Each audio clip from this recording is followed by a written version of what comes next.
Welcome to Sri Saindra kitchen. ఈరోజు మన వీడియోలో మైదా పిండి వాడకుండా గోధుమ పిండితో బోండాలను తయారు చేస్తున్నాను. చాలామంది మైదాతో చేసిన వంటలను తినడానికి ఇష్టపడరు. గోధుమ పిండితో కూడా మైసూర్ బోండాలను అదే టేస్టీతో స్పంజీగా చాలా సాఫ్ట్గా వచ్చేటట్లుగా తయారు చేసుకోవచ్చు.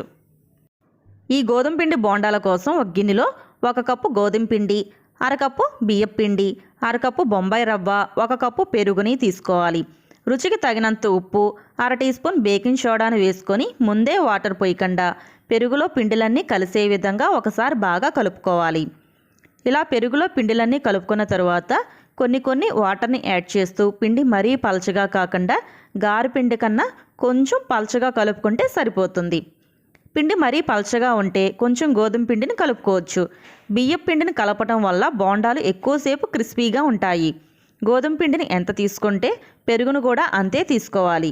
పిండిని 5 నిమిషాల పాటు బీట్ చేసుకుంటూ కలుపుకోవాలి. పిండిని ఎంతసేపు బాగా కలిపితే బోండాలు అంత స్పంజీగా ఉంటాయి. ఇలా పిండిని బాగా బీట్ చేసిన తర్వాత మూత పెట్టి కనీసం 2 గంటల సేపు నానబెట్టుకోవాలి.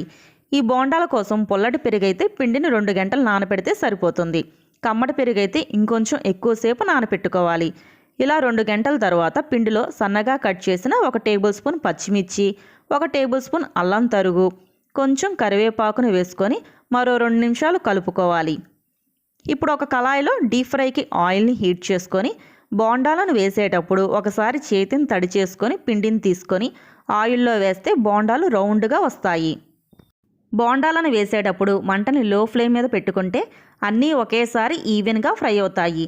ఇలా కళాయికి సరిపడినన్ని బోండాలను వేసుకొని మంటని మీడియం ఫ్లేమ్ మీద పెట్టుకొని బోండాలు అన్ని వైపులా ఫ్రై అయ్యే విధంగా కలుపుకుంటూ గోల్డెన్ కలర్ వచ్చేదాకా ఫ్రై చేయాలి. మంటని హై ఫ్లేమ్ మీద పెడితే బోండాలు పైన ఫ్రై అయ్యి లోపల పిండిగానే ఉంటాయి. బోండాలు మంచి కలర్ వచ్చిన తర్వాత టిష్యూ ఉన్న ప్లేట్లోకి తీసుకోవాలి. మైదా పిండిని ఇష్టపడని వారు గోధుమ పిండితో కూడా అదే టేస్ట్ వచ్చేలాగా బోండాలను తయారు చేసుకోవచ్చు. మీరు ఒకసారి ట్రై చేసి ఎలా ఉన్నాయో కామెంట్ చేయండి. ఈ మైసూర్ బోండాలు మీకు నచ్చినట్లయితే లైక్ చేయండి. మీరు కనుక నా వీడియోస్ని ఫస్ట్ టైం చూస్తున్నట్లయితే నా ఛానల్ని సబ్స్క్రైబ్ చేసుకొని పక్కనే ఉన్న బెల్ ఐకాన్ మీద క్లిక్ చేస్తే నేను చేసే వీడియోస్ అన్నీ మీకు నోటిఫికేషన్లోకి వస్తాయి.